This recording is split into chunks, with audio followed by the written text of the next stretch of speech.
G'day guys, how are we? Welcome to Talking Boxing. It is Monday, August the 7th, 2023, and it seems like a lifetime ago we did this show. It was, about 3 or 4 weeks ago. Great to be back from the US. I've got a lot to go over tonight, including my adventures overseas. So much to talk about, and of course, anything that you guys out there and girls want to discuss. Already we've got, is that old mate, Big J. Always good to have you along, mate. What do we got there? Hey, mate, lots to discuss. George getting a gift decision. Well, I'm sure there's lots of people want to talk about that. Zoo being given the belt. Yes, another good point. Rather than fighting for a vacant title. The no limit card, quantity over quality, plus McAllister is still ducking. He's out there doing a little bit, Big J. I follow him on Instagram, and he's a bit of a mover and shaker out there at the moment. He's young. He's a Jai McAllister. So you got a little bit to live up to there, Big J. I'm not sure what the issue is with him, but he's out there doing good things. He's at all the press conferences and all that sort of stuff. So the more the merrier. Actually, one guy I did meet overseas is TCB Boxing, which is Jackson Stanley, a really, really good young guy. He's over there as a bit of a apprentice, I suppose, to Noonan Boy Promotions and Australian Fight Height, but Australian Boxing Central, and a really good young guy who's got some big ambitions as well. So there's a bit of competition out there for the roving reporters out there. It's not really me. It's not really my thing. If you follow me, you'll know that I'm not really a reporter. I just like to document my travels. But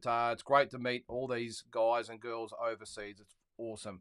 What else we got there? The box. So there's Johnny Durag. How are you, mate? Welcome to the show. I'm not sure I've seen you on here before, but great to have you along there, mate. The boxing kangaroo.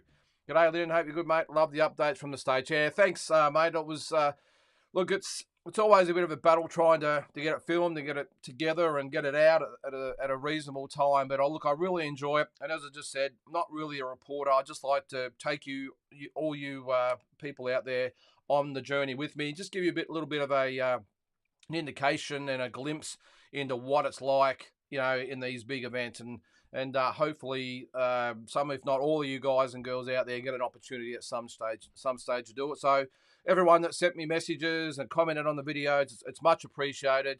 A couple of them were a little bit daunting. I know the Graceland one wasn't overly exciting because it's non-boxing related, but I just did it because I thought there'd be a lot of people out there that might want to see it. Obviously on the road was a little bit tedious as well, on the road to, where was it, Louisville and Memphis. I'll tell you what, it was awesome to get out on the road. I know I've got a lot of comments coming through there, but I've got to say, it was awesome to get on the road.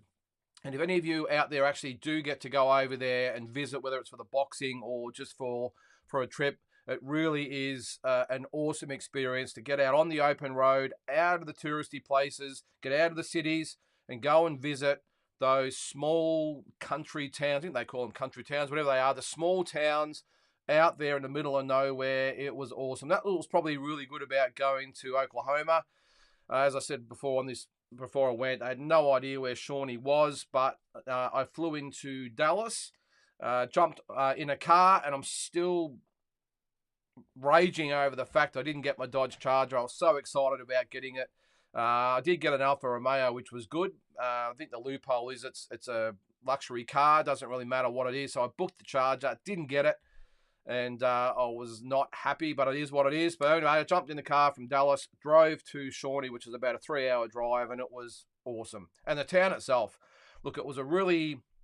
what's the best way to say it? It was a pretty run-down type of town. I think there was 18, 19, 20,000 people, whatever was there, but that lived there. But the hospitality was awesome.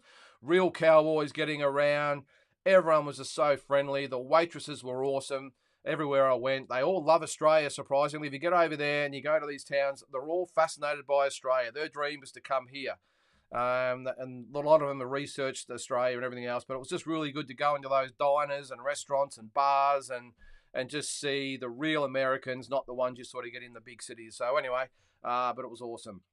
Who else we got there? Frankie D, hello to you too there, mate. Thanks for tuning in. Oh, mate, Big J, a whitey-tidy tonight, mate. I'm not quite sure what that means, mate, but enlighten me.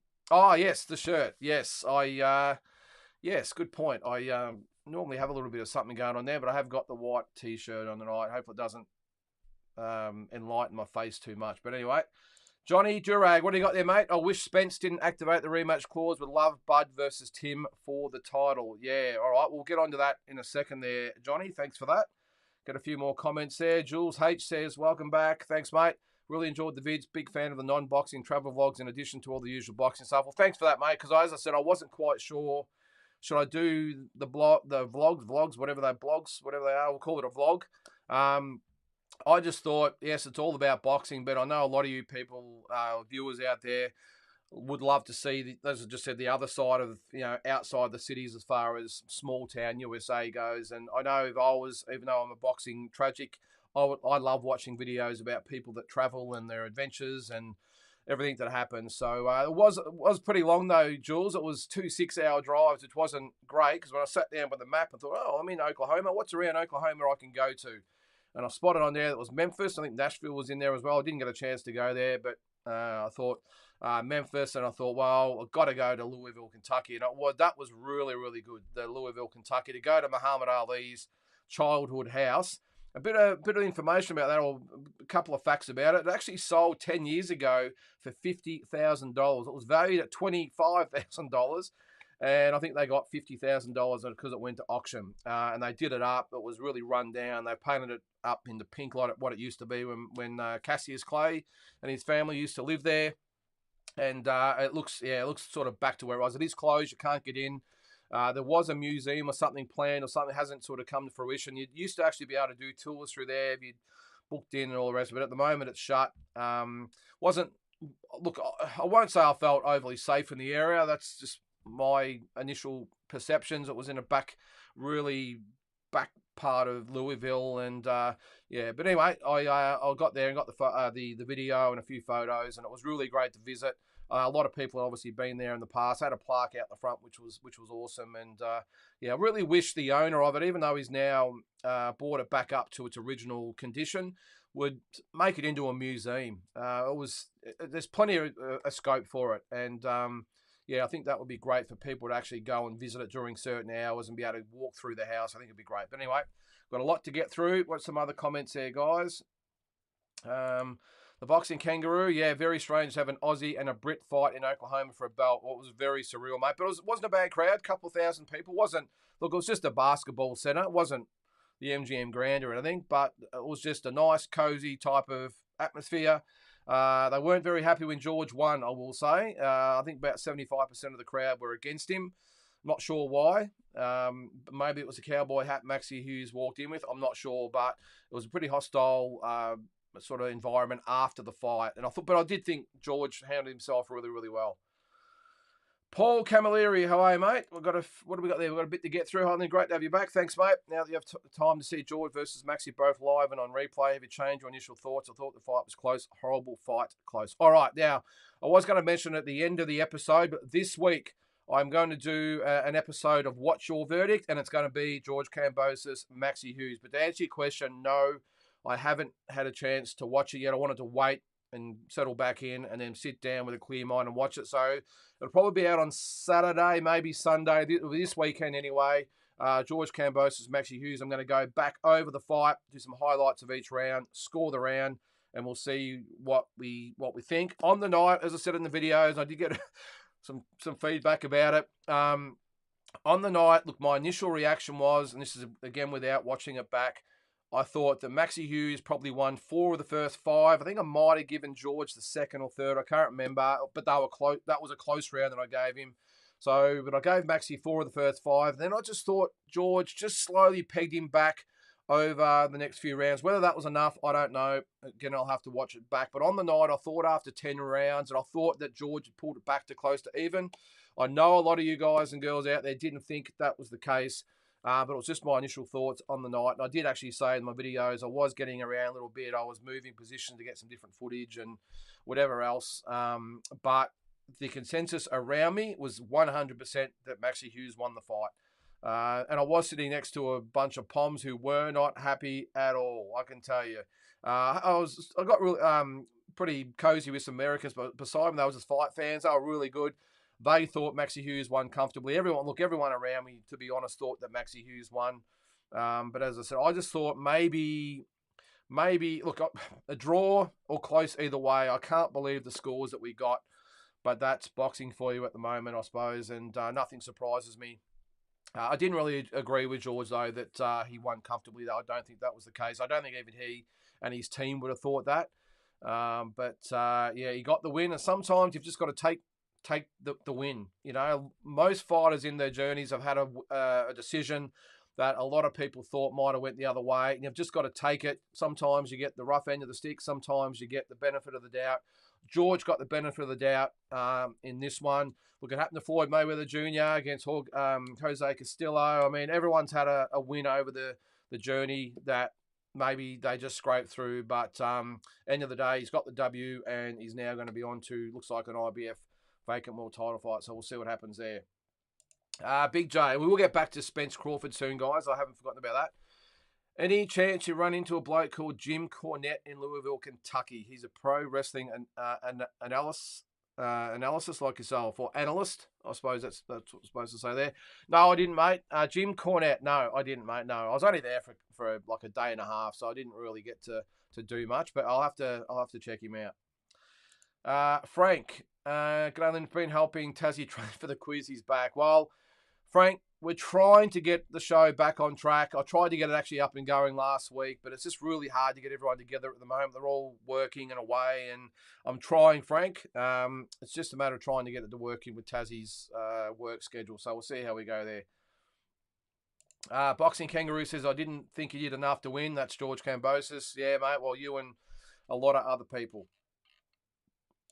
Paul, tell the Poms to get stuff. Well, look, I did actually, I won't say I had words with the Poms, but there was a few comments sort of either way. It wasn't never getting ugly or anything. But what actually happened is that George, when he got out the ring, he came around to go back to the change room. I just made my way around and just found myself at the gate, at the media section there, at the front. And as George was sort of walking over, I thought, this is a really good chance to get some footage.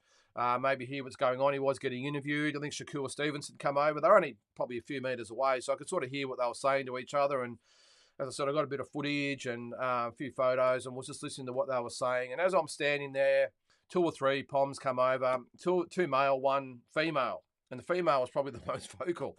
And you might have even heard him on my video. Is it the fact you're with ESPN now? Oh, sorry, Top Rank. That's why you won. And they were very, very vocal. And the look on one of the guys' faces, he was quite red, really red. And he marched down there and he pushed his way to the front. And he was only about 2 or 3 metres from George. And I must admit, I just kept a bit of an eye because I thought this guy is likely to sniper him or do something. I don't know. At the end of the day, all he did was gob off. But I did actually say to him, hey, mate, hey, relax, because they were talking amongst themselves, and some of it was not really complimentary, I didn't think. And I just said, hey, guys, hey, like it or not, your guy lost, let's move on. And they didn't like it, and there was a couple of words there. But anyway, we all moved on. I did think they were a bit salty about the Ashes still there, Paul. But, I mean, come on.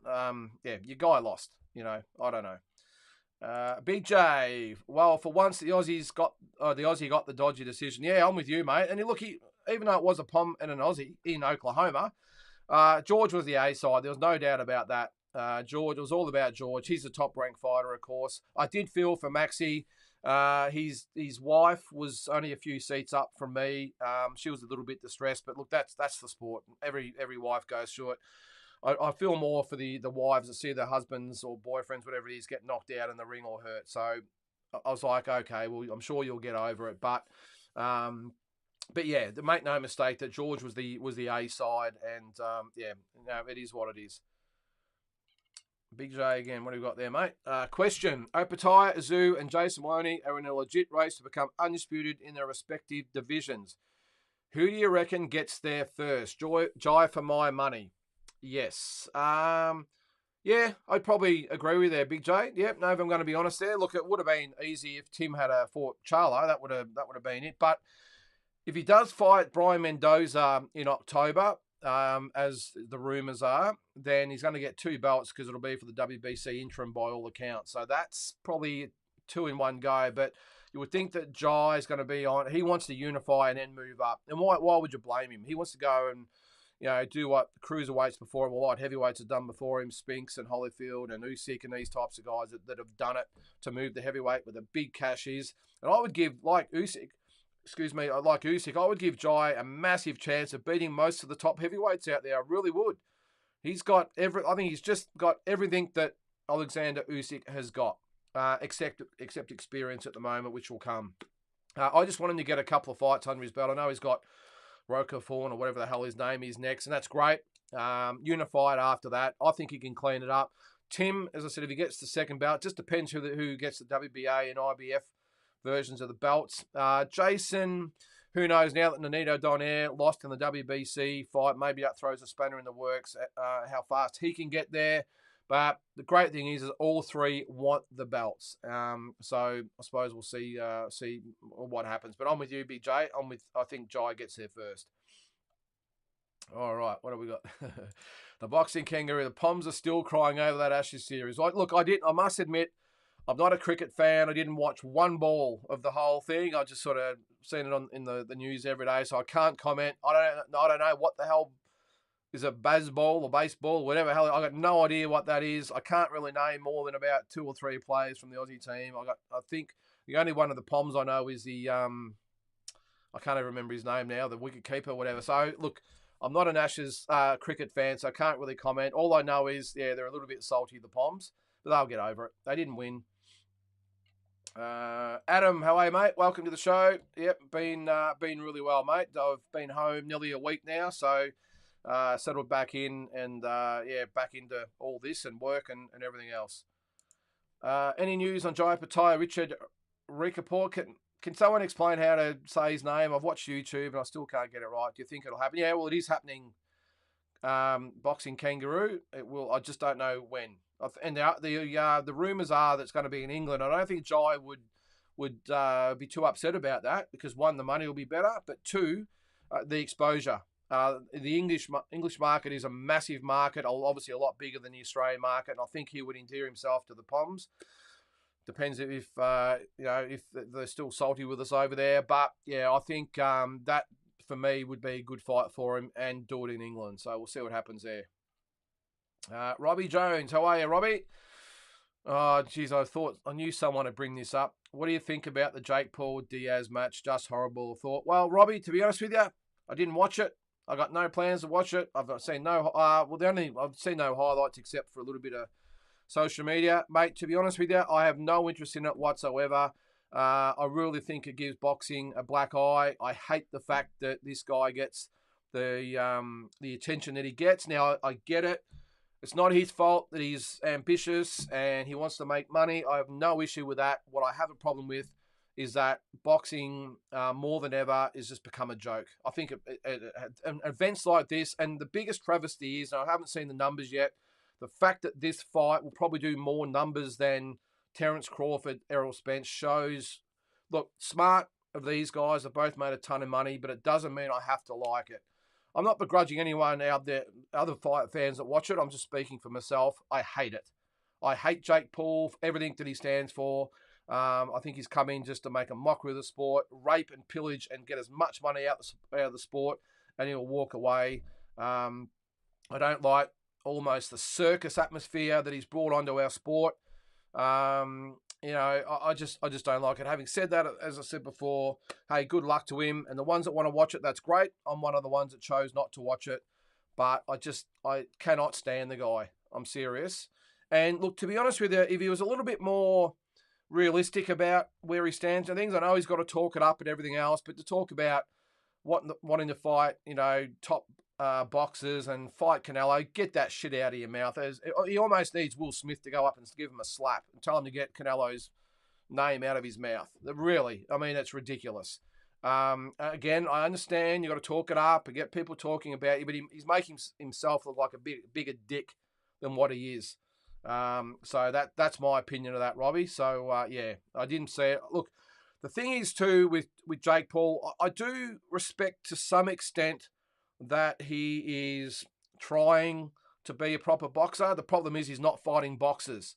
He's committing himself to the sport. He's fighting a 10-rounder. Hey, that's all good. None of these 3-2s and 4-2s and all this other bullshit, all these other what are they, influencers or whatever the hell they are fighting. I get that. I do respect that. But the fact that he's had, was it 8 or 9 fights, and he's fought one boxer, and not a very good boxer at that, and he got schooled. That's my issue. Jake, just sit down, have a Coke and a smile and just shut up, all right? Because I'm sick of the side of you. And the fact he actually thinks he's a player and all the rest of it, wouldn't mind his money though, so good luck to him on that. But just, that's my opinion, Robbie. You asked and you got my opinion. So I know, look, some of you out there I know will probably agree, others disagree. I'm just one of the ones that choose not to even take any notice, Robbie. I just get pissed when he takes attention away from real elite fighters. But anyway. The Boxing Kangaroo says, do you honestly think Tim will go down the WBC road, given he's been given the WBO full title now? I don't think the WBC was stripping Charlo. No, what I'm sort of getting at there, mate, is that the word is that if the WBC strip Charlo like the WBO have and will when he's announced in the ring, that Brian Mendoza will then become the full WBC champion, just like Tim is the full WBO champion. And if those guys fight, both belts will be on the line. Tim obviously now has gone down the WBO route. He's got his belt, which is great. He'll be the first one to say, hey, look, this is, I don't like to use the term the email champion, but I know from my limited knowledge of Tim that he'll want to prove his legitimacy. He'll want to unify the belts. And if Brian Mendoza gets that WBC belt, being the interim champion like Tim was, that is why the fight will be for both belts. So we'll see what happens there.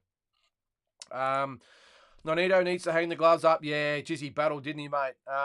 It wasn't a great performance from Nonito. Look, I got there about halfway through the fight. He looked like he was underwater, and his feet were in quicksand, didn't he? And at 40 years of age, Nonito, don't be one of those fighters. I know he's not getting knocked around or anything at the moment, but just don't become one of those fighters that gets really jaded and becomes a stepping stone. He's too great a fighter for that. So I would hope that he's made enough money. He's standing in the sport. He's there forever. He's going to be a Hall of Famer, of course. So maybe get out now, Nonito, and enjoy boxing. He's such a personality. It's probably a spot for him on TV or YouTube or whatever it might be. He's got that personality about him. So let's hope that he gives it away now. There's nothing left to prove. The only thing might be is that, who knows, Jason Maloney might want to, still give him another fight as a big fight here in Australia. I don't know, but I'm with you, mate. I think he should hang him up. Big J, I've heard the WBC to strip Charlo to bump Brian Mendoza. Yep, that's just what I said. Yep, the full champ. Yeah, that's took the words right out of my mouth there, Big J. Thanks, Boxing Kangaroo. React poor. Okay, I'll remember that for next time. That's who Jai's going to fight. Beautiful. Was George's reluctance to let his hands go strategic or lack of confidence? To be fair to George, Maxi didn't help himself by letting GK press the action all night. Look, a bit of everything there, Jules. Again, I don't know what it looked like on TV. I've only seen a few of the highlights. I just thought on the night that Maxi Hughes fought a very, very smart as in negating George, not so smart in that those later rounds, I think George just stole a few off him because of his reluctance to engage and just continue to box. I think he stole the first few rounds, as I said before, by boxing that way. But as George really started to press it, he didn't really retaliate as much as what I thought he could have, and that's probably why he let George steal a few rounds. But I don't think George had reluctance to let his hands go. I just think Maxi Hughes was such a cagey fighter, to be honest, Jules. I just think every time, especially early, when he did try and let the hands go, he was getting countered. And I did say in my video before the fight how cagey Maxi Hughes was, and he had a really good counter left hand, and that's what was catching George early. So, yeah, I don't think it was reluctance, Jules. I think it was just he couldn't let the hands go, because every time he did, especially in those early rounds, Maxi was very sharp, and he was countering George, and he did hurt him in one of those early rounds as well. So, but yeah, and your point there, to be fair, Maxi didn't help himself by letting GK press the action all night. And I think that's what cost him in the end, Jules. That reluctance to engage in the last 3 rounds cost him the fight. Fought a great fight, but when you're fighting against, the house fighter, the name or the A side, you've got to close out the fight. I just don't think Maxi did that. Whether he'd built up enough rounds early enough, well, is that's everyone's opinion. But I just thought, as I said before, that George just pressed home enough in the last few rounds and maybe eke out a really, really close decision. Not 117, 111 though, I can tell you. But Team Batman Boxing, how are you, mate? Welcome to the show. All right. Oh, well, there's a question. Any news on what Dillian White tested positive for? I heard CBD. Or yeah, well, that's the other thing that's happened in the last 24 hours. The Anthony Joshua Dillian White fight is off because of him testing positive to a banned substance. He, of course, is denying it, but not really. DAZN, the spokesman, did come out and was supposed to have a statement about what they were going to do, but didn't really say much at all, I didn't think. There is talk. There was maybe Andy Ruiz. I don't think that's going to happen. They haven't got time to negotiate, tens of $1 million fight in a week. I wouldn't have thought. And the other one, I hope it doesn't happen. But I've got really grave doubts it will. Is Derek Chisora. I think they'll just elevate him to the main event. It's the easiest thing to do. And I was roll out the same old fighters, either Dillian White or Derek Chisora. That's just all these top fighters just love beating up on those guys, don't they? So. But that's what I reckon will happen, guys. I reckon Derek Chisora will get the call up. He was supposed to be on the undercard. I think the salvage a show. They'll put him in. I would hope it's off pay-per-view, but they've still got to generate some money, so we'll see. Thanks, Batman. Yeah, Jake Paul was terrible. Yeah, I'm not going to waste any more time on Jake Paul, I can tell you. Jai Pataya should just do the world a favour and then Jake the fake Paul once for all. I would hope that doesn't happen, mate. Don't give him the satisfaction. Someone else will do it. I mean, geez, if Tommy Fury, who's probably a D grader at best, did what he did to Jake Paul, and he still got the gall to say that he wants to fight Canelo. I mean, the guy's delusional. Fair income. Anyway, enough of him. Amanda Serrano had a one-sided beatdown on the undercard of Paul versus Diaz against Heather Hardy. Completely shit card. Yeah, again, mate, I didn't really see much of it. I did see a few highlights of Amanda Serrano and Heather Hardy. I don't think she's fought for quite some time, Heather Hardy. She was world champion about 5 or 6 years ago, I think. I remember we met her in New York when we went over with Shannon O'Connell for a training camp, and Susie Ramadan as well. I think Susie Ramadan might have even sparred with her while we were there. Really, really nice girl, but she got into the MMA, I think, and got really knocked around. So I was really surprised that she stepped up to fight Amanda Serrano. But Serrano's, she's a great fighter. I really like her because she fights. I'm not being sexist here, but she fights like a man. Most of the women, because they're only 2-minute rounds, it's just a bit of rock 'em, sock 'em, and let's go, and skillful. Don't get me wrong, a lot of them are skillful, but the way they fight, it's a little bit of just let them go, and we've got to fight flat out for 2 minutes. She fights at a 3-minute pace. That's what I really like about her. She picks her shots. She's got good power. Really good timing, and and as I said, she fights like it's a 3-round fight or a 3-minute round fight, and she does maximum damage rather than just sort of throw 100 punches around and not really achieve anything. She picks her punches and it hurts girls, and I thought she just took Heather Hardy apart. And tell us how you really feel about Jake. Yes, I will. Don't get me started. Batman says won't have been CBD oil. Will have something much stronger and an actual PED. Well, he's come out pretty strong, Batman, and said he's innocent. And after the Conor Benn situation, I'm not going to go down this track of guilty until proven innocent. But just probably like most of you out there, my gut feeling is, he's got a bit to answer for, I would think. But I'm not going to hang him out to dry just yet because of what happened with Conor Benn. More Jake Paul. What do we got? Good news is he wants to fight Nate Diaz in MMA now. Hopefully he's out of boxing for good. Well, again, you got to know your limits. And even though Nate Diaz is completely washed up, MMA, it's his domain. And he's still got that, the fight in him at MMA level.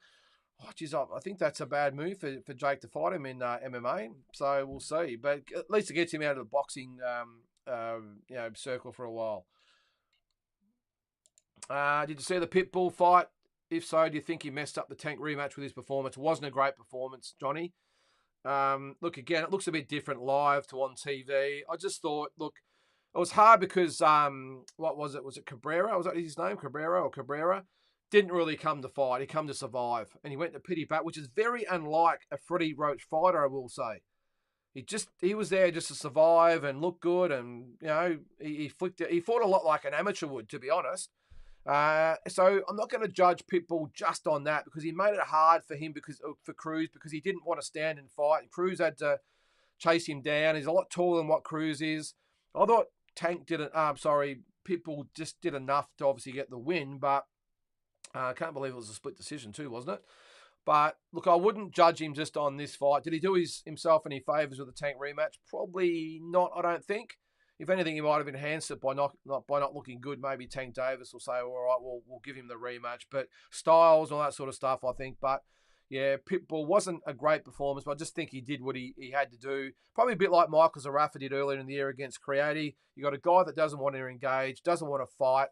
It ties you up, moves, very hard to fight those type of guys. At the end of the day, you've just got to get the win, put it out the way, and move on. So, no, I don't think he would have done himself any harm, to be honest, Johnny. Thanks, Robbie. Couldn't have agreed anymore. Well said. Thank you, mate. Johnny again there. What do we got? Nate Diaz is 38 years old, very flat-footed, slow, no punching power, or knows how to sit down on punches. Even in MMA, he was really just a tough punching bag. Well, I remember Johnny going to see the first Conor McGregor fight, when he first Conor McGregor, and the first fight with him. And Conor McGregor kicked the shit out of him for however many rounds it was beforehand. But Nate Diaz, to his credit, he just hung around. He let Conor McGregor punch himself out. And you've got to remember, too, McGregor went up a fair bit in weight for that, even though Diaz, I think, came in on a week and a half's notice. So it sort of balanced out. But Conor McGregor punched holes in him for that time. He was busted up, hung in there. As I said, he let McGregor punch himself out, got the chokehold and got him out of there, which was a great performance. And one of the best atmospheres I've ever been in in an arena, by the way. It was awesome. And Holly Holm and Misha Tate in the fight beforehand was just as good. But anyway, that was a different show. The thing is, what you've got to find here, what you've got to look at here, Johnny, is that the MMA guys, this was the same as Conor McGregor when he fought Floyd Mayweather. They don't look like they've got any power at all because in MMA, I know they've got the small gloves, but I've said on this show so many times, the MMA guys don't give boxing enough credit, enough focus, enough attention in the training camps. So when they get in there and they've got the bigger gloves on, they look feather-fisted because the technique's all wrong. And I know we would have had a full camp for this, but as I said, it was the same as Conor McGregor.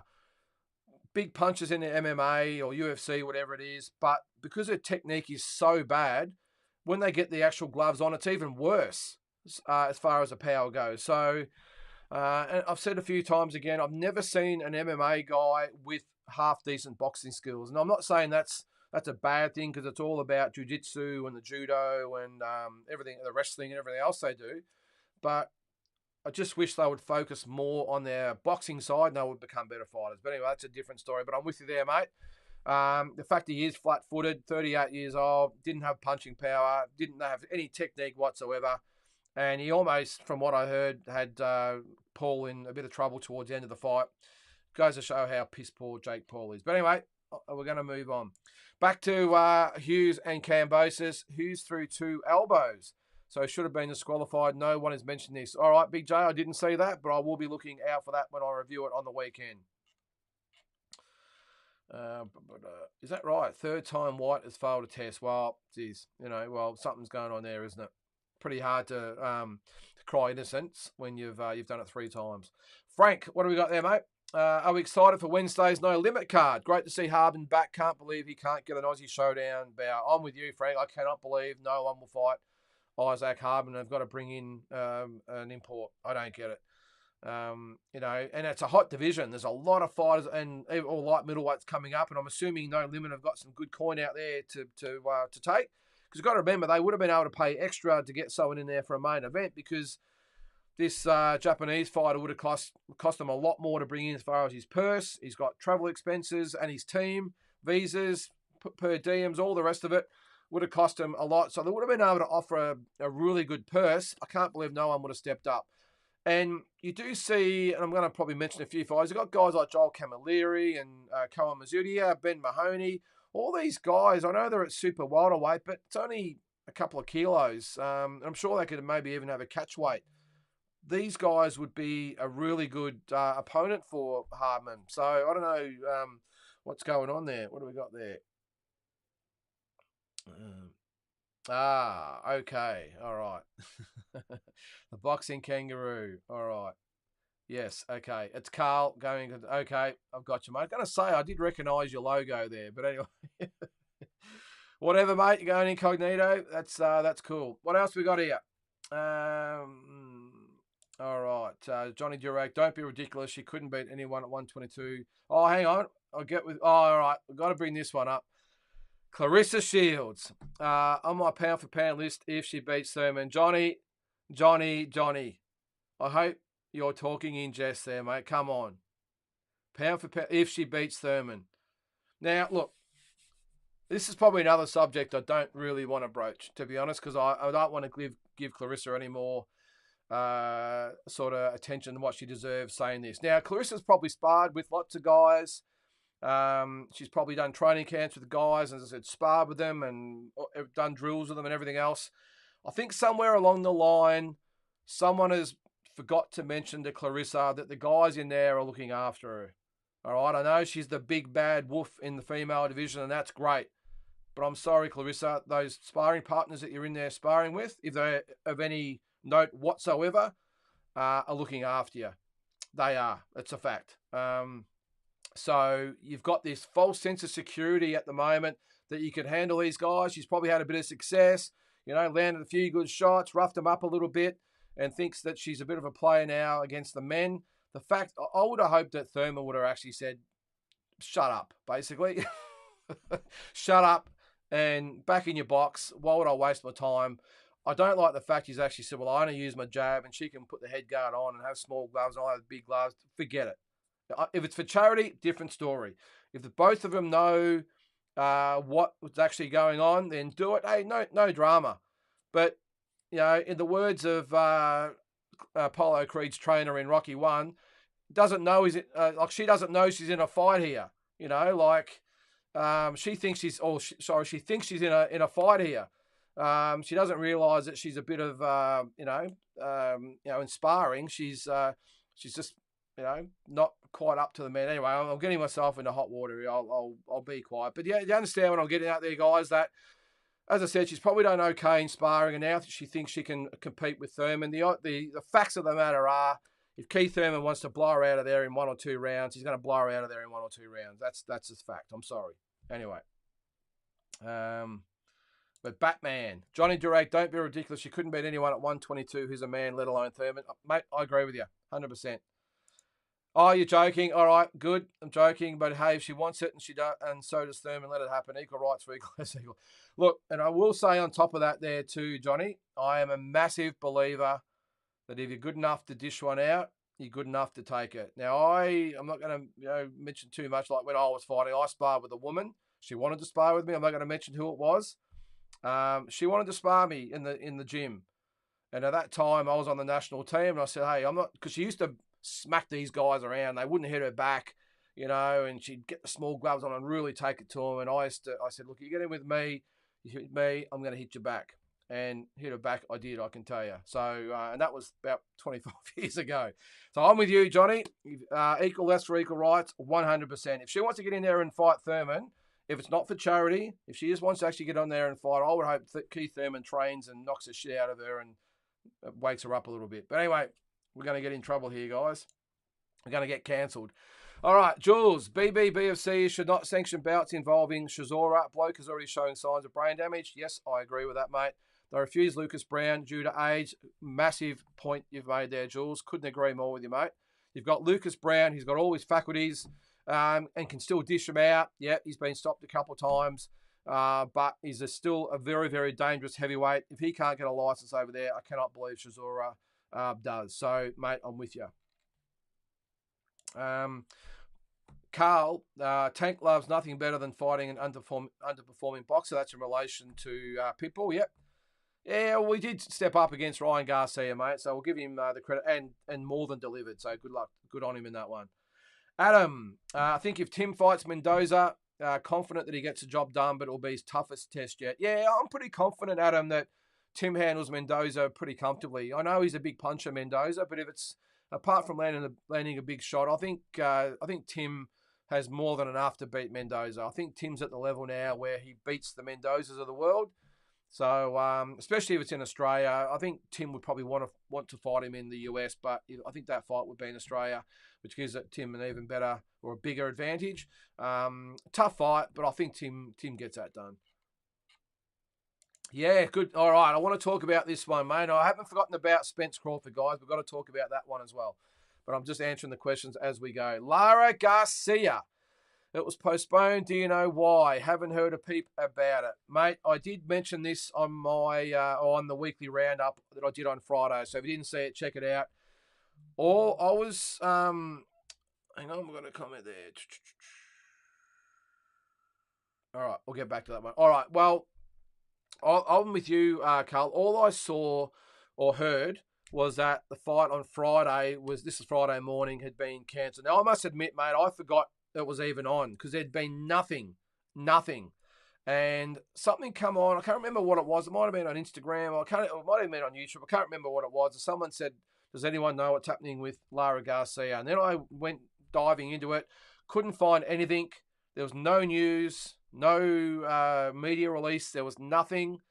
I went to Danny Garcia's page. Lara hasn't really got a page. He hadn't even gone to New York. So he was still at home, cruising around in his Cadillac or whatever he drives around. Did not look anywhere near close to weight, by the way. So, and I think I did see Michael Zarafa said something about it earlier in the week. I can't remember what it was, but from what I saw, Danny Garcia had absolutely the fight wasn't on. As I said, you could see his face was a little bit round, was not on weight, was in his hometown, driving his car around Philadelphia, wherever it is. And that was 2 days before the fight. So I don't think the fight was ever going to happen. But to answer your question there, mate, I don't know what happened. There's been no official release from anyone except for Garcia saying it's going to be rescheduled for later in the year. Where does that leave Michael Zarafa? Now, because he was supposed to be on the undercard, wasn't he? That was the other thing. He was supposed to be on the undercard. No news whatsoever. So where there's smoke, there's fire, guys. The fact that Michael is quite busy on social media, there was never an opponent announced. There was never anything about Michael Zarafa being on that card. Was it ever going to be the case? I don't know, but your guess is as good as mine, mate. Was it poor sales, ticket sales, whatever it might have been? Was it ever going to happen? I don't know. Your guess is as good as mine, guys. I have no idea. Johnny says, yep, Nate Diaz can absorb punishment like no other. That's awesome that you went to Connor versus Nate. Did you go to Ronda versus Home in Melbourne? That atmosphere looked electric. No, I didn't get to go to that one, Johnny. I actually had a show, might have been the week after that, so I was pretty busy with that. So I didn't get to go to that fight. But I did actually, strangely enough, I got to meet, I think I've mentioned here before, I did actually get to meet Holly Holm in Canastota last year when I went to the Hall of Fame induction.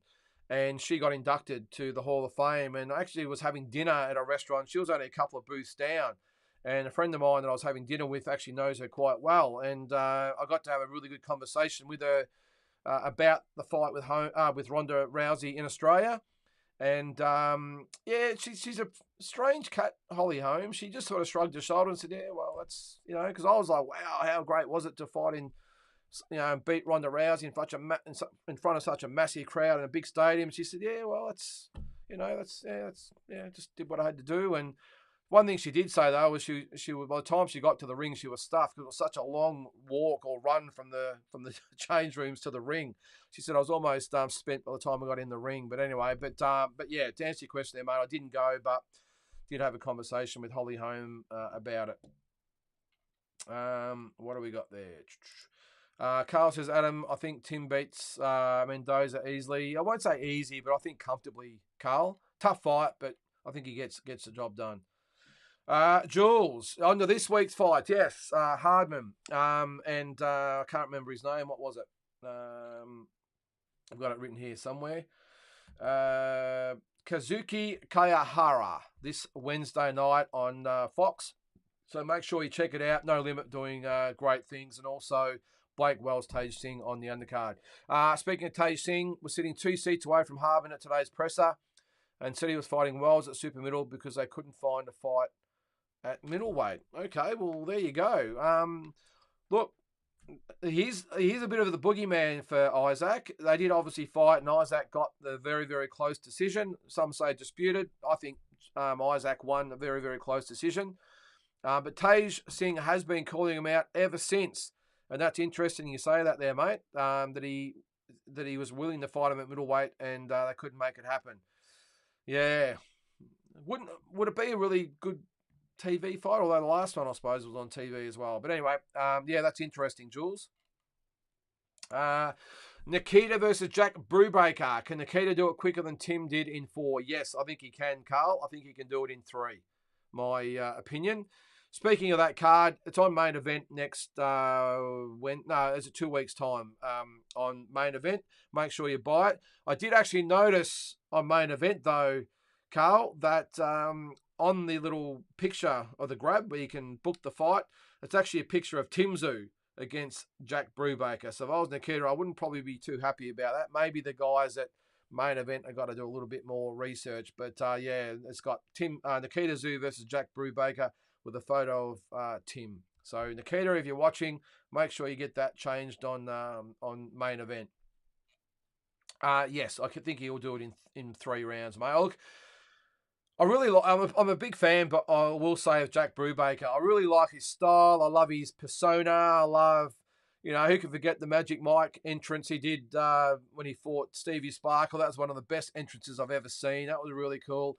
And I do really like the guy, but as far as boxing skills goes, as we always talk about with our mate Noonan Boy, there's levels, and Nikita is 2 or 3 levels above Jack. I hope it's a competitive fight. I really do. And I think Jack will be brave. I think he'll put up a good fight, and he can punch. Remember, I just think Nikita Tszyu is he's something else, and I think he'll get Jack Brubaker out of there in 3, and he could actually drop Jack, something that Tim couldn't do. You remember that the referee, or I'm not sure whether the referee saved him or Jeff Fennick threw in the towel. I can't remember, but it was stopped on his feet. Can Nikita actually put him down? That remains to be seen. I think he can, but because I think Nikita might be a little bit heavier handed than Tim, but it'd be interesting to see what happens. Either way, really good card, so get the card. Zigmont, how are you, mate? Welcome to the show. Is that like, that's not Carl in disguise again, is it? You got the same logo there. If Hardman gets through his Japanese opponent on Wednesday night, I'd really like to see him fight the winner of Khan Mazudia, Benjamin Hussein, if they're willing to move up a few kegs. I would like that too, Zigmont. I would like to see Hardman fight any of those guys. Either Cohen, Benjamin, as I said, Ben Mahoney. I think they might actually be friends, are they? I can't remember. But definitely, I would like to see Joel Camilleri fight Isaac Hardman. I think that would be a really good fight. I think he's tricky, Joel, and I think he'd give Isaac Hardman a fair bit of trouble by his awkwardness, I think. Be a good test for Isaac Hardman. So we'll see what happens there. But so many good fights out there, Zigmont.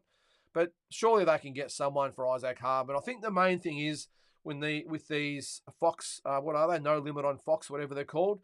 I think Aussies want to see, or the fight fans in Australia want to see Aussies versus Aussies. These are the fight cards that people want to see good Aussies fighting other good Aussies. And I'm not that I'm throwing anything at No Limit here. If they couldn't get a fight for Isaac, well, you got to do what you got to do. You got to bring someone in. But I would like to see all these No Limit on Fox shows, all Aussies versus Aussies. And what do you guys think? I missed the 2 of the shows. I missed the all-female card, and I missed the first one. I can't remember who it was. Enlighten me. But I did miss the first card. Who was it? Who was the... let me know there, guys, the first card. But I missed them anyway. I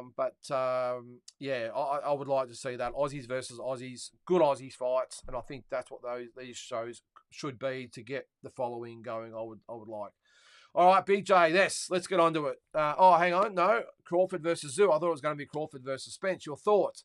It's an awkward one, Big J. I know Tim did have a little bit to say about it. Not his fault. The reporters would have been straight on to him about fighting Crawford. And of course, he's going to comment about a proposed fight. I don't think. Well, I was going to say I don't think it's a fight that could happen, but I've sort of changed my tune in the last couple of days. Crawford says he hasn't got a lot of fights left in him. And who else is he going to fight? I don't think he fights Boots Ennis. I think it's too risky a fight, even though I think he gets the job done over Boots Ennis, as impressive as he's been. I think Crawford gets it done, but it's not a big money fight for him. It's not. It's a risky fight for not a lot of coin in it. Pay-per-view numbers, I think, would be in the toilet.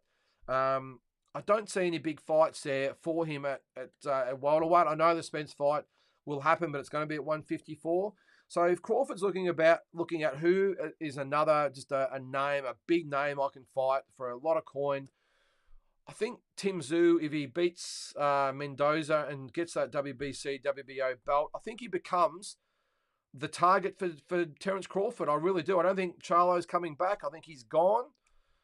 Who else is there at 154? Think about it. 147 or 154. Apart from Spence, I think he's going to have 2 or 3 more fights. Make Spence one of those fights. Who else is there? I think if Tim beats Mendoza and gets those or both those belts, all of a sudden he's a big name in the world of boxing. He could even be pushing for, well, I won't say the top 10, but maybe top 12 to 15 pound for pound. So I think he's got some merit for Terence Crawford. I really do. He's going to be the big dog at 154. I don't think Terence goes past 154. I think that's his limit. I know they've been talking Canelo and all of it. I don't think that fight's going to happen at 160 or let alone 168. But I just think Tim Tszyu, as I said, if he unifies those belts at some stage this year, he becomes the target for for Terence Crawford. And if it's not for Terence Crawford, then I think Errol Spence will want to target Tim Tszyu. So either way, I think he gets one of those fights. So wouldn't be surprised if that fight happens. Which one happens earlier? I think maybe, if Crawford and Spence fight end of the year, it's probably going to be mid next year. So I think the winner of Crawford Spence will probably fight Tim middle of next year. But anyway, a lot of comings and goings or water under the bridge. But geez, so many options for Tim. All right, Frank. Have confirmations of Rafa fighter in New York City September 30th. Well, obviously, okay. Thanks, Frank. That would be the most likely date for Garcia and Lara, you would think. So, yeah, thanks, mate. Thanks for shedding some light on that. Against who, Big J? I think it will be a safe opponent. I think it'll be a name that they can spruik off about, that he's a bigger name than who did Tim fight last time? Ocampo, and bigger name than Harrison. But I think it could be someone like an Austin Trout or someone like that. I'm only just sort of picking names out that's got a name that Michael and his team can say, look, we're fighting someone that's world class where Tim didn't. But in reality, I don't think he'll pose much risk. And why would he? And I'm not saying anything against Michael here. Why would he fight someone that's risky when he's got a world title locked in? So I think it'll be a name, but someone that's not really risky, I would think, Big J. Carl, Munster and Inoue showed he was full of slickness against Fulton. What a one-sided beating, pretty much the same as Crawford versus Spence. Yeah, well, it poses the question, Carl, who is number 1 pound for pound? I did say before or after Inoue beats Fulton that no matter what happened in the Crawford-Spence fight, that I would have Inoue as number 1. I've changed my tune. And I'll go through my number, the top 10 in a second if you like. But I didn't think anything could possibly happen that would make me put someone or Crawford above Inoue. As I said, I've changed my mind. For me, Crawford. Actually, I'll quickly go through it and you can discuss as we go. Let's go from number 10 down to number 1. 10, I've got Gervonta Davis. 9, I've got Shakur Stevenson. 8, I've got Arda Beterbiev. 7, Devin Haney. 6, Dimitri Bivol. 5, Alexander Usyk. 4, Tyson Fury. 3, Canelo Alvarez. 2, Naoya Inoue. And 1, Terence Crawford. So come at me. I haven't had a chance to really put them on here, guys, but have a think about it. I think everyone's probably out of the top. Well, I think there's no discussing or arguing the fact that Crawford and Inoue are number 1 and 2, and then there's literally daylights between 2 and 3. I think that's the main thing. So I think, who would you guys have, 1 or 2? I've got Crawford. but I wouldn't argue with anyone with Inoue, but that's just me. Crawford 1, Inoue 2, Daylight, and then Alvarez, Fury, Usyk, Bivol, Haney, Beterbiev, Stevenson, and Davis. So anyway, we'll see how we go. All right. Jules, didn't hear the news re Garcia versus Lara, but hope Zarafa doesn't pay the price for not taking title fight as soon as it was offered. Well, mate, we've discussed this a lot, Jules. He's playing with fire. It's okay to say, oh, I'm going to take 40 or 50 grand, step aside. Mate, I actually thought it would have been a lot more. Why? This is just me, my personal opinion. And I'm not saying this is fact. It's just from what I think I read or seen somewhere that Michael got 40 or 50K step aside money. There's no way in hell I will be stepping aside for 40 to 50,000 US. No way in hell. For the risk it poses, anything could happen in the meantime. If it was 150, okay, I could probably see it. But 40 or $50,000, no way in hell I would be giving up my guaranteed shot for 40 to 50,000 US. So many risks involved, and the carrot out there that if he won the belt, he's going to make that back 5 times over if he's got the belt. So I don't understand that decision. If that is true. If that is true that it was only 40 or 50, bad decision. Because if it's September these guys fight, if it does happen, who knows? Michael could get cut, he could get injured, whatever. Lots of things could happen. Take the shot when the shot's there is what I would be doing. And I think if you talk to a lot of the former world champions in the day, they would all say the same thing. There's no way in hell they would have given up a guaranteed shot for step-aside money. Take the chance while it's there and win the belt and make up whatever step-aside money that you would have made back 5 times over.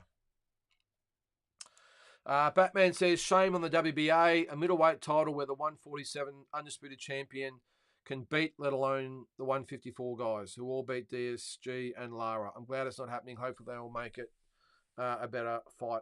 Better fight. Yeah, I'm with you there. But I mean, how can a guy that's never fought at 160 fight barely at 154, let alone 160, get a shot at the vacant WBA belt? Doesn't make sense to me, mate, and I'm with you. I'm not surprised, but it's just par for the course, isn't it? So, yeah, I just don't get it. Batman says Zoo will destroy Mendoza. Yep, not going to argue with that there, mate. What have we got there? Yeah, it does seem like a good lad. Yeah, he's a character, mate. And we need characters. We really do. And I think this is Jack Brubaker I'm talking about. And in conjunction with Nikita Tszyu, who's a fantastic character for Australian boxing, I think it's a great matchup. It's a pity we didn't have more of a lead up to it. They're probably going to have one more press conference, I would think. So, and then of course the weigh-in, but it would have been a shame. I love the fact that at the press conference that Jack Brubaker just rocks up. He's got the cowboy gear on, not a care in the world. The press conference has started, and he just walks to the beat of his own drum. I loved it, and Nikita thought it was funny as well. I thought it was great. And Hardman was at that press conference as well, and I can't remember what he said about the Japanese, but that was funny as well. We need these guys in the sport. We really do. I'm a massive fan of the head splitter as well. Carl says the ref stoppage and the towel came in. Okay, that was Brubaker against Tim Tszyu. Okay, yeah. All right, yeah. But I think it was at the same time, wasn't it? Yeah. And yes, Crawford versus Tszyu, the fight to make. I'm with you there, mate. Carl says they won't risk Boots' padded career fighting Bud. Yeah, well, he wants to fight him. How far can you go, Carl, when you don't want to protect your padded record? You can't say I don't want to fight for the world title because I want to protect my undefeated record. That's the biggest contradiction I've ever seen. If that is the case, on what he says. But surely at this stage of his career, he's got to say, well, I'm going to fight for it, win or lose. I need to fight for this belt. And I think we're starting to come through the other end of the Mayweather syndrome, by the way, I'm sure you all agree with that. And I'm a massive fan of Floyd Mayweather, the fighter. Love, so much respect for him for what he's done in the sport. But he did bring that persona to the sport, or the stigma about the undefeated record. And I think we're just starting to come out the other side of that now, where you've got these fighters willing to risk undefeated records for money and legacy. More money, I would gather. But we've had Davis fighting Garcia. We've had Spence versus Crawford. Just great fights. So I'm hoping that this is the case going forward, where undefeated will fight undefeated, or even if guys had one fight as undefeated, he'll fight guys that are risky, like Boots against Bud. So let's hope that we're through it and we get some more big fights. Yeah, and you're right there, Batman. Crawford already said Boots isn't bringing anything. I agree. 100% agree with him.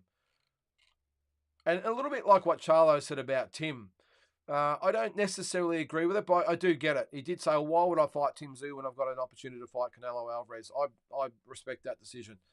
Because in his mind, I know we all love Tim over here, but overseas, Tim's still a little bit of the unknown. They all know about him. They know he's an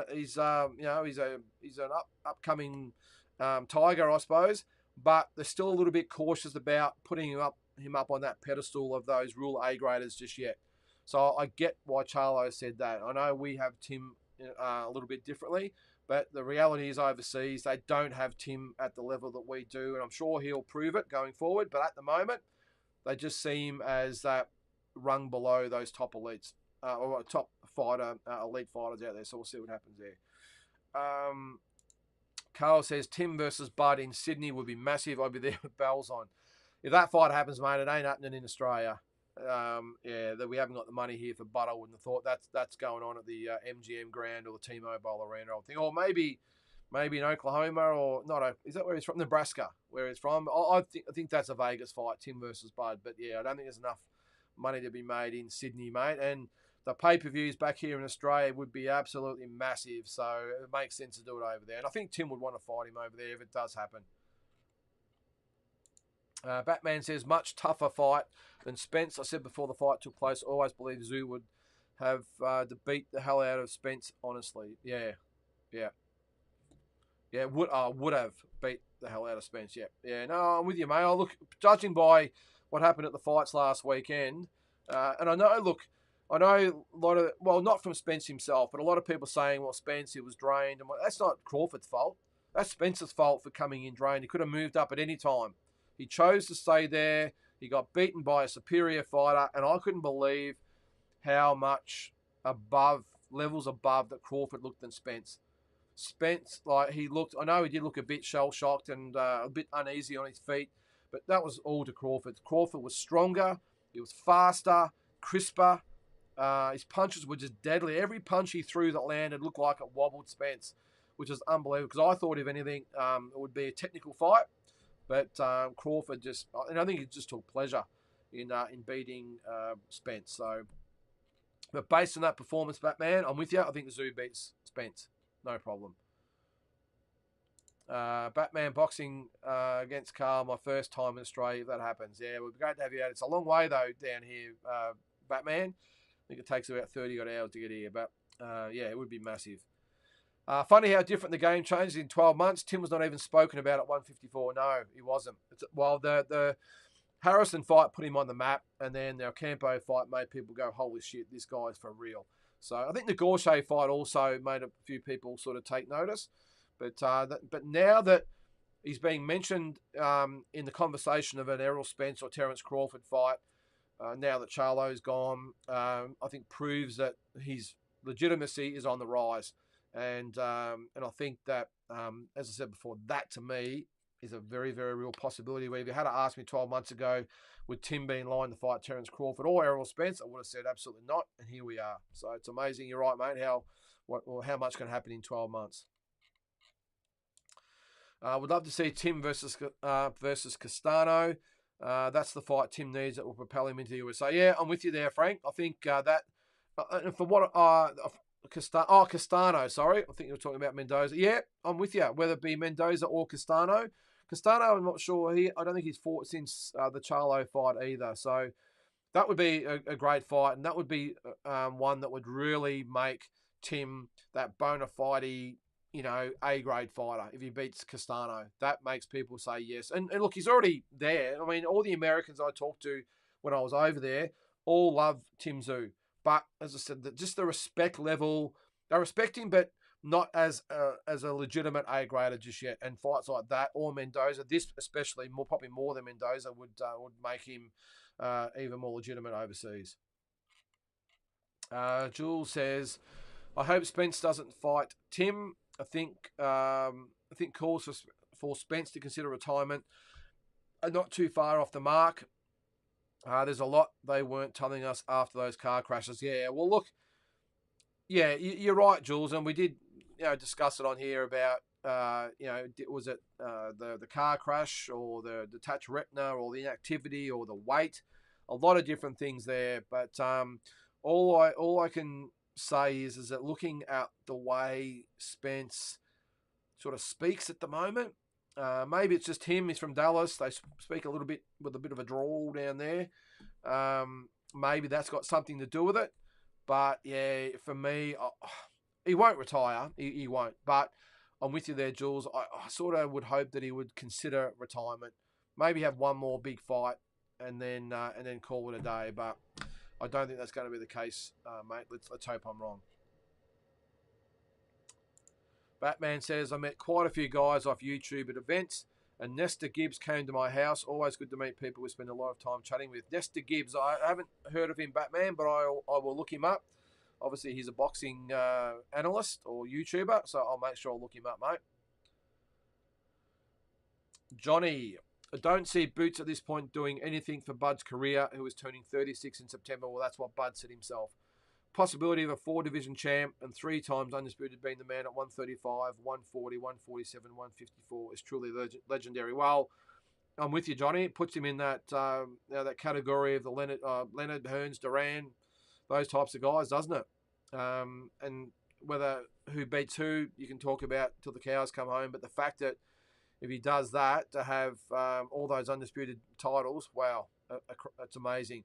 So, look, the odds are he might not get the undisputed 154, but if he did fight Tim at 154, if Tim's got a couple of belts, well, for me, it's just as good because the others I don't think are anywhere near the level anyway. The IBF and the WBA, contenders. So we'll see what happens.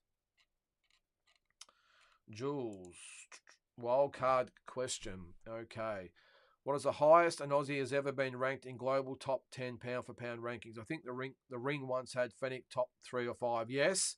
I remember, Jules, that he was at number 2. I can't remember if that was Ring magazine or KO magazine. And back in the day, KO magazine was just as big as a Ring magazine. Ring magazine's been around longer, I know. But I remember back in the day, KO magazine, as far as sales, was bigger than the Ring. And I remember that KO magazine had Jeff Fennick at number 2. And I'm pretty sure it might have been 2 or 3 with the Ring. But I would say he would be undoubtedly the highest ranked Aussie, Jules. I don't think anyone else. Well, depends on, I suppose, if you count Costa Zoo as an Aussie. We've had this argument on here a lot of times. I don't regard him as an Aussie fighter. I still see him as a Russian that was based here and then went home. We won't get into that now, but I think he's the one, Jules. As I said, he was ranked number 2 with the KO and maybe number 3 with the Ring. But what a an achievement by an Aussie fighter with all those great fights, especially when he was around. So many great fighters, and he was ranked that high. That is a great achievement in itself. Carl, that just says what type of fighters are referees. You know my thoughts on the guy. Yeah, look, he's probably not the most popular fighter out there, Carl. But he's out there doing it. He's putting his himself on the line. He's going to go to America. I'll be honest. I can't give Michael the respect that he craves from all fight fans until he fights and beats that real, credible, world-class fighter. I know he beat Jeff, but Jeff beat him in the rematch. This is Jeff Horn I'm talking about. And apart from that, he hasn't really beaten anyone even remotely near world level. Includes Isaac Harmon. I know Isaac was world ranked, but you don't have to be a world-class fighter to be world ranked. Isaac is on the way back, and hopefully he gets to being that world level fighter. But when Michael beat him, he's a top 20 fighter, maybe top 25 fighter, I would think, with Isaac. Jeff Horn, as I said, great win for him at the time, but that's probably the only fight, and that's 4 years ago. So we haven't seen him actually have a big win in 4 years. So got a bit to go with me, mate. I agree. Carl says again, the WBA gift belts all the time. Check out the Rolly Romero's belt. Geez, that guy's a peanut too. I saw him at the fights over in Vegas. He was at the top-ranked fights at the Palms. Good night of fights, actually. Really good night of fights.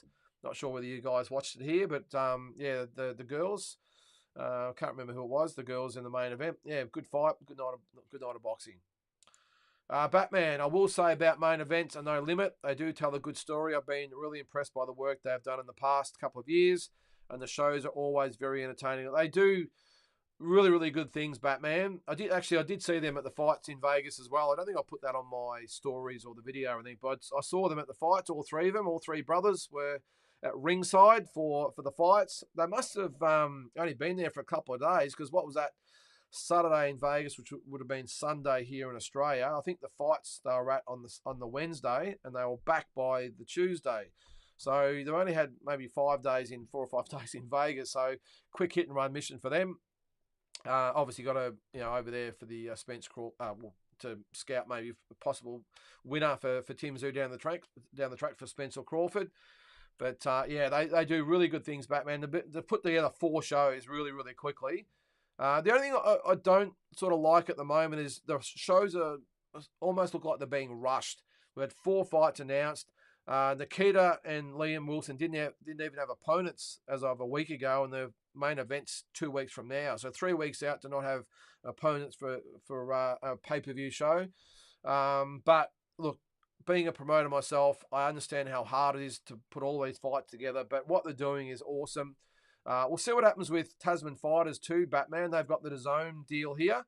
So we'll see what they do with their shows. But either way, the real winners are the fight fans out there in Australian boxing. But I'm with you, mate. They are doing, really, really good things out there for Aussie boxers and boxing fans. Is that Carl? Boots had the chance to fight Bud and knocked it back. I didn't know about that, mate. Why would you knock back a fight with Bud Crawford for the world title, for all the money? I don't get it. Carl says again, channels on here still think Tim hasn't done enough. Yep. Needless to say, I tell them Tim owns Detroit and Mexico. Yeah. As I said, Carl, look, I think we all know what Tim's capable of, but I get why the Americans and the English still don't have Tim as that A grader. It's just, I mean, as I said, we know all about Tim and his record and and his ability, but the fight fans overseas are pretty hard to win over, pretty hard to impress, pretty hard to get the respect.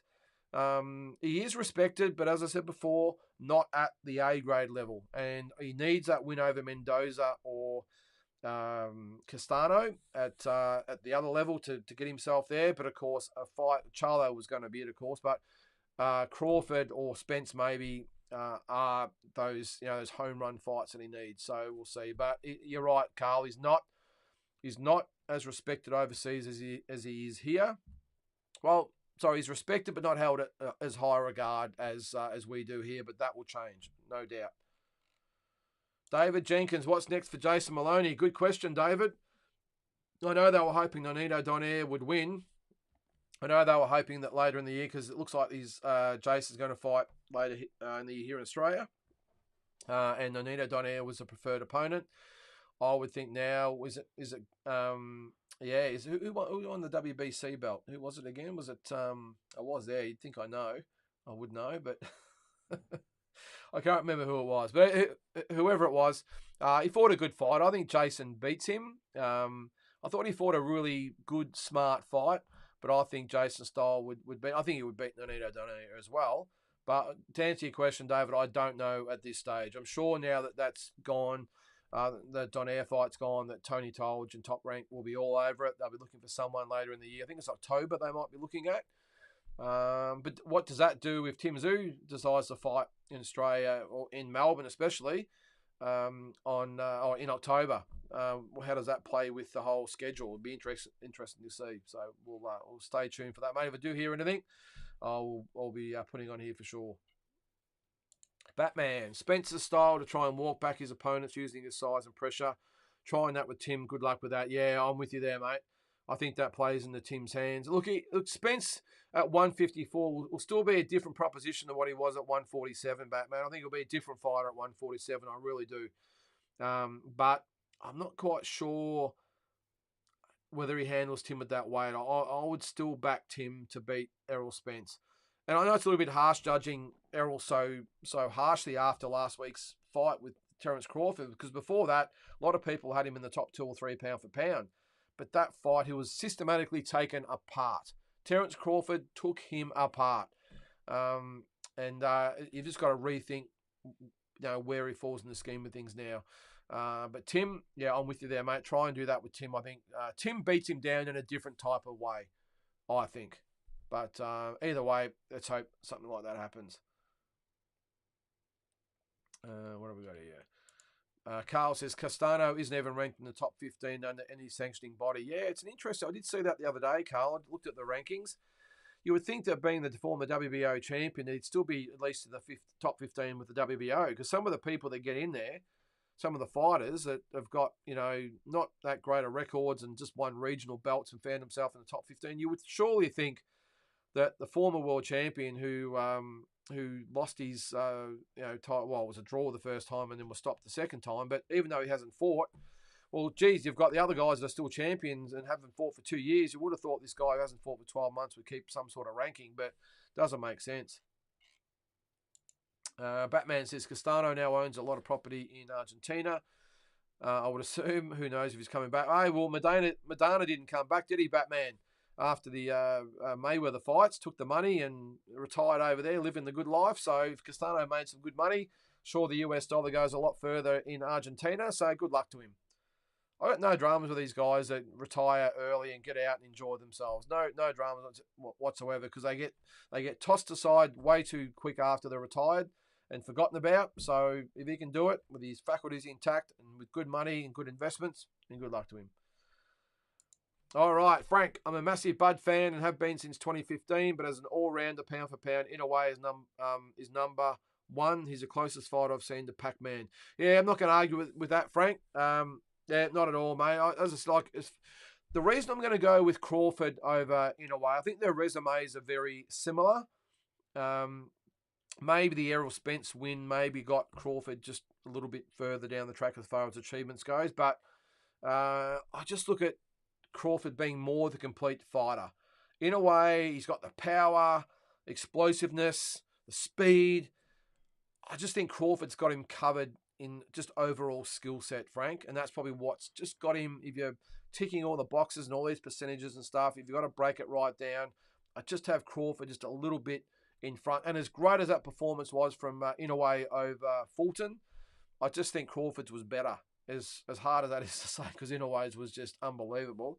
But that performance from Crawford was just one of those fights, out of the box fights, where I just think he's got Inoue covered just slightly by a few percent, I think, Frank. But I'm certainly not going to argue with anyone like yourself that has it the other way, because it's so close and such great fighters. I think there's, as I said before, there's just no argument, though, that there's daylight to number three. As good as Canelo and Usyk and Fury and all those guys are, it's Crawford and Inoue. Geez, it's just a shame that both fighters went a little bit closer in weight. Imagine that, Crawford versus Inoue. Holy shit, that'd be just amazing. What do we got there? Carl Spence just isn't that guy. I've never been high on him. I always thought he was just good, not great. Yeah, look, I've got to agree a little bit there, Carl. When I sort of looked to do a prediction on the fight, I just thought, I had in my mind, I'd always thought Crawford would win, and I thought, no, I'm just going to go back over a few fights, a few highlight videos off YouTube, and just really make an educated decision. I remember thinking the same as there, that what is Spence doing here that can beat Crawford? And I did pick Crawford on points, by the way, not by such a dominant win, but I was pretty confident Crawford would win on points. But I remember looking at him thinking, Crawford, he's got everything. He beats guys numerous ways. He'll outbox them. He'll outpunch them. He'll beat him as a southpaw. He'll beat him orthodox. He'll beat him early. He'll beat him late. He just has a bit of everything. Where Spence was pretty much always the same against all different opponents. And I thought, I just don't think this guy, as good as he is, has got anything out of the box that can be enough to beat Crawford.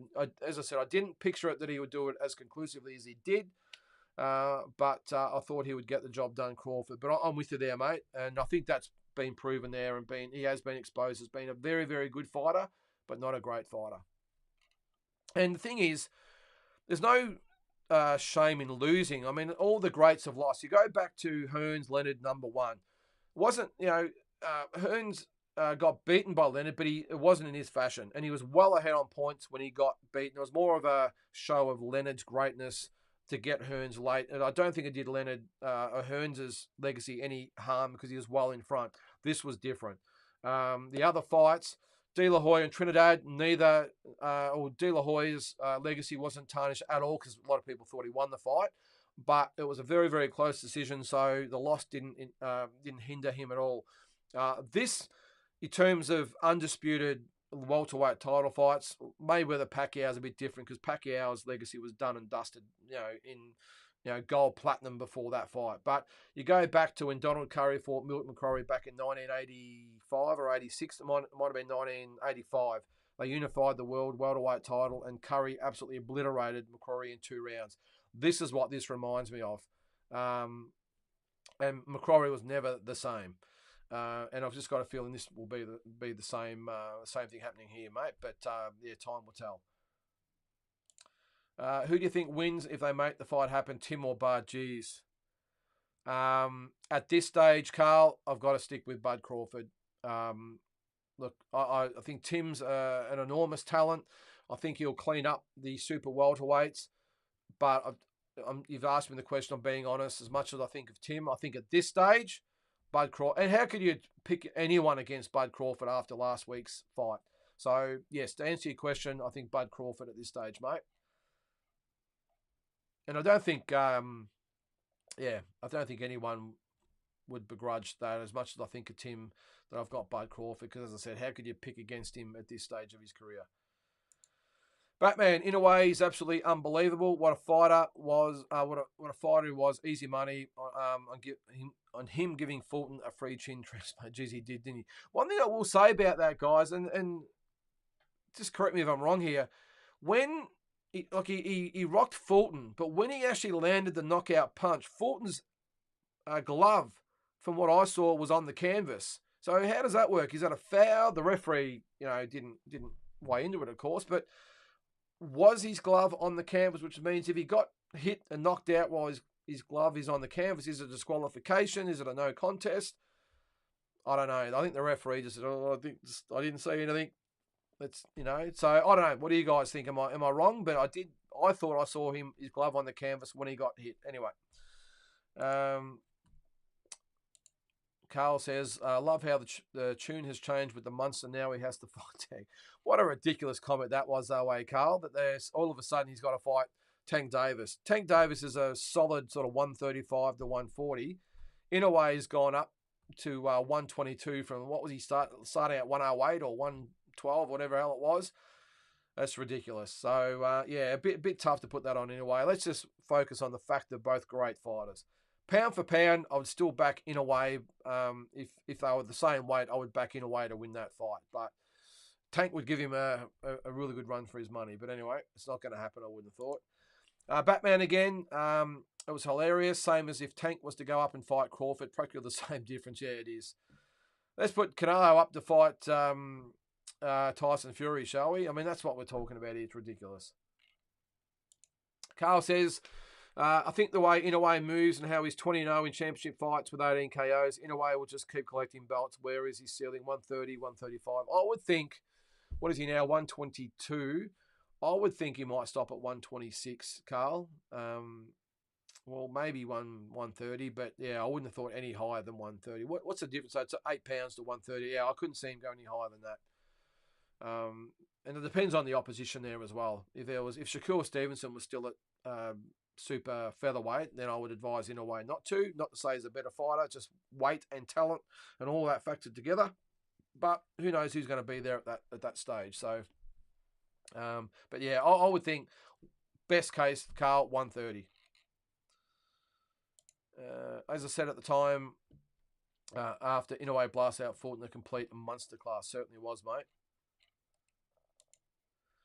Before the Fulton fight, I thought 122 would be his max. Now I'm convinced he beats everyone at 126. Yeah. So what's at 126? So I haven't got the titles in front of me, but yeah, I would think whoever it is, he'll have him covered. 130 is a bit different. Although Navarrete and Valdez fighting this week, so that'll be interesting as well. Both of those guys, I think Valdez would probably give him a bit of trouble because of his size and He's pretty tough, is Valdez. And eventually, the weight will bring you down. Although Pacquiao didn't sort of have that problem, or Mayweather, but I would think that, like a good racehorse, the more weight you put on, eventually they slow down. So how much weight do they have to put on in a way to slow him down? I would think, I'm with you there, Batman, maybe 126, but best case 130. Anything above that, I couldn't see it. Oh, yep, Santiago, volume punch, that's about it. Yeah, I still don't think he has a chance there, mate. Carl says, can I say big shout out to the WBO for having some integrity and stripping a fighter for dodging his mandates? Yes, this is Charlo, of course. Yep, with you, Carl. 100% there, mate. There needs to be more of it. I got a couple of more questions, comments and questions there, guys, before we call it a night. Yep, true.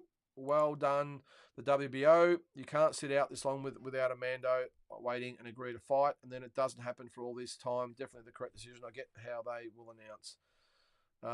They're going to announce him as undisputed just for marketing purposes. Yeah, I haven't got a problem with that. Undisputed versus undisputed, and then when he gets in the ring, he vacates. No issue at all.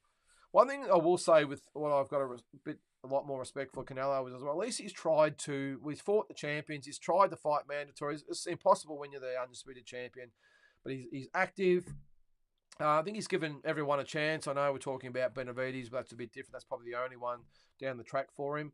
But I like the fact he gives mandatory shots. He keeps active. He keeps fighting the best. So I have got a lot of respect for Canelo, and I think this is going to be a great fight. I think Charlo's a chance, I will say, beating Canelo, but we'll go into that in detail when we get closer to September 30. Mark Wynn says Castano has probably stopped paying his sanctioning fees. That's why he's not ranked. Maybe, mate. Maybe.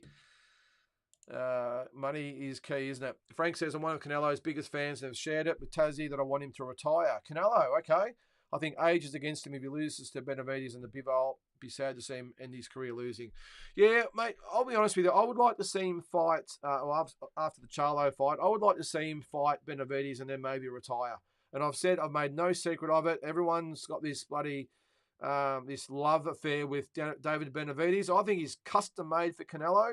And if a 75% version of Canelo turns up, I think he has an easy night with Benavidez. I really do. I know that's going to be against the grain with a lot of you guys out there.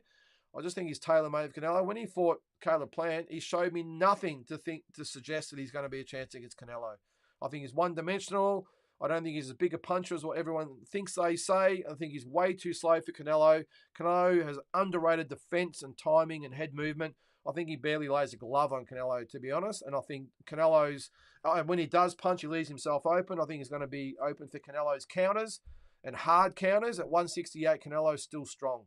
So I think that is Canelo's fight to lose that one. And I would hope if he beats Charlo, he fights Benavidez after that and then gives it away, Frank. Go on the golf tour, enjoy your $500 million you've earned, and get out while you can. Because he's only 32 or 33, but you may as well say he's 38, 39 with the amount of fights that he's had. He's had a lot of tough fights. So I'm with you there, mate. But get past Benavidez and Charlo first. I couldn't split them going on. I thought it was a true 50-50, but looking back at it, Spencer's had like 8 fights in 8 years, a test retina, a life-changing car crash. Yeah, it's good in hindsight, isn't it, Batman? I think we're all good in hindsight, me included. And to think they tried talking up Canelo Spence, wow, that would have been so bad for Spence. Yeah, that would have been a very, very bad night for him, mate. I'm riding with Tim Tszyu regardless, over Crawford's size, youth, power, and strength. Crawford is great as he is, but everyone he's faced, I would pick this version of Tszyu to beat him without a doubt. Well, that's good, mate. An impartial view. I like it. Mate. Let's hope we get the opportunity to see it, because I'll be there with my Tim Tszyu shirt on. Let's hope he gets the win. But I'm just saying, honestly, at this stage, I think Bud Crawford wins that fight. Who's to say what happens in a year's time? I'm surprised some of these narrative channels haven't picked on that one, Lynden. They'd love to hear that Fulton was fouled, not KO'd. Yeah, well, am I wrong? I don't know. I just was calling it the way I see it. It might have been, but not sure Fulton would want to settle that score in a way if it was undisputed. Yeah, if it was disputed. No, I don't think he wants any of that, mate.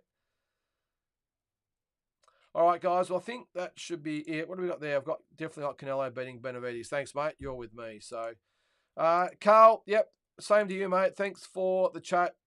guys, as always. Now, I really appreciate it, guys. Now, if you haven't seen it, the boxing roundup was on Friday afternoon, so it'll be on every Friday afternoon. Make sure if you struggle to get to all the sites and everything else, it's just a quick 10 to 15 minute roundup just to keep everyone in the loop of what's going on. As I said before, the Watch Your Verdict will be out on this weekend. Will be Cambosis and Maxi Hughes. So plenty going on. And as I said earlier, we'll try and get the Thursday night show going at some stage. We'll see how we go. But in the meantime, you're going to be stuck with me. We're talking boxing on a Monday, the Friday roundup, and then all the stuff in between. So check it out. All the best, guys, for this Monday night, August 7th. Awesome to be back. Really loving being on, having a chat with you guys. And until next Monday, we'll see you then.